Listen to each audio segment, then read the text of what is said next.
Assalamualaikum warahmatullahi wabarakatuh. Apa kabar anak-anak solih-solihah? Hari ini kita akan mempelajari tema 1, subtema 2, kelas 4, muatan pelajaran ilmu pengetahuan alam. Sebelum melanjutkan ke slide berikutnya, alangkah baiknya jika kita membaca basmalah bersama-sama. Bismillahirrohmanirrohim. Cara menghasilkan bunyi. Sumber bunyi adalah semua benda yang dapat menghasilkan bunyi. Bunyi dihasilkan oleh benda yang bergetar. Salah satu contoh yaitu senar gitar yang dipetik. Itu akan dapat menghasilkan bunyi. Contoh sumber bunyi yang kedua yaitu pita suara bergetar ketika berbicara. Selanjutnya, alat musik marakas yang digoyangkan akan menimbulkan bunyi. Pendengaran manusia. Telinga merupakan salah satu 4 panca indera. Fungsi telinga yaitu alat pendengaran dan alat keseimbangan tubuh. Telinga terbagi menjadi 3 bagian, yaitu telinga luar, telinga tengah, dan telinga dalam.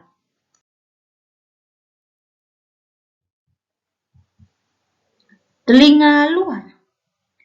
1. Daun telinga tersusun dari tulang rawat. Daun telinga berfungsi menangkap getaran bunyi. Yang kedua, lubang telinga. Terletak di pangkal daun telinga, lubang telinga berfungsi sebagai tempat masuknya bunyi dalam telinga. Yang ketiga, liang telinga atau saluran pendengaran. Berfungsi meneruskan bunyi ke telinga tengah. Pada liang telinga terdapat rambut halus yang berfungsi menghalangi debu dan air yang masuk ke telinga.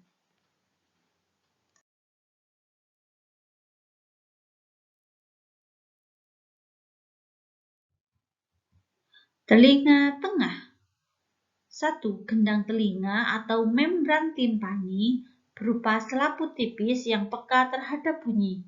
Gendang telinga akan bergetar saat menerima gelombang bunyi. Gendang telinga berfungsi menerima getaran bunyi dari daun telinga dan meneruskannya ke tulang-tulang pendengaran. Telinga tengah yang kedua, tulang pendengaran. Tulang pendengaran terdiri dari tulang martil, tulang landasan, dan tulang sanggurdi. Tulang pendengaran berfungsi meneruskan getaran bunyi ke koklea.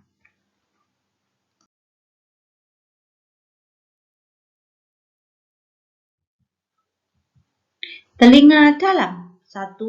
Saluran setengah lingkaran berfungsi membantu mempertahankan keseimbangan tubuh. 2. Saluran eustasius berfungsi menghubungkan ruang telinga tengah dan faring. Faring adalah bagian yang menghubungkan mulut dengan kerongkongan. 3. Koklea berfungsi menerima dan meneruskan getaran bunyi ke saraf pendengaran. 4. Saraf pendengaran berfungsi meneruskan bunyi ke otak.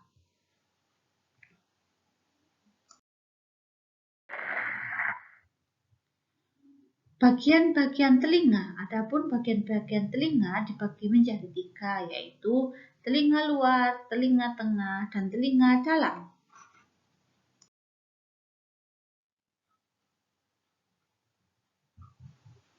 Proses mendengar bunyi. Yang pertama, getaran dari sumber bunyi. Kedua, gelombang bunyi ditangkap oleh daun telinga. Ketiga, gelombang bunyi merambat di liang telinga. Keempat, bunyi menggetarkan daun telinga. Kelima, getaran liang telinga menggetarkan tulang-tulang pendengaran. Keenam, koklea menangkap getaran dari tulang-tulang pendengaran dan mengirimnya ke saraf pendengaran. Ketujuh, saraf pendengaran mengirimkan rangsangan bunyi ke otak. Otak menerjemahkan bunyi yang didengar. Kepekaan telinga sebagai indera pendengar. Telinga manusia dapat mendengar bunyi dengan frekuensi 20-20.000 Hz. Ada orang yang dapat mendengar bunyi lemah atau pelan, dan ada orang yang dapat mendengar bunyi kuat atau keras. Indera pendengar yang baik dapat mendengar dengan jelas, asal sumber bunyi dan tinggi rendahnya bunyi. Memelihara kesehatan telinga. Yang pertama, telinga perlu dirawat kebersihannya agar tetap sehat. Bagaimana cara merawatnya? Cara merawat telinga: 1. Bersihkan telinga bagian luar secara teratur menggunakan kapas yang bersih. 2. Jangan mengorek-ngorek telinga karena dapat mendorong kotoran lebih dalam, dan kotoran akan semakin menumpuk. Kotoran yang menumpuk dapat mengganggu pendengaran, mengakibatkan robeknya selaput gendang telinga. Jika kotoran telinga banyak, pergilah ke dokter THT, telinga, hidung, dan tenggorokan untuk dibersihkan. Jika ada suara memekakan telinga, segera tutup kedua lubang telinga agar gendang telinga tidak rusak.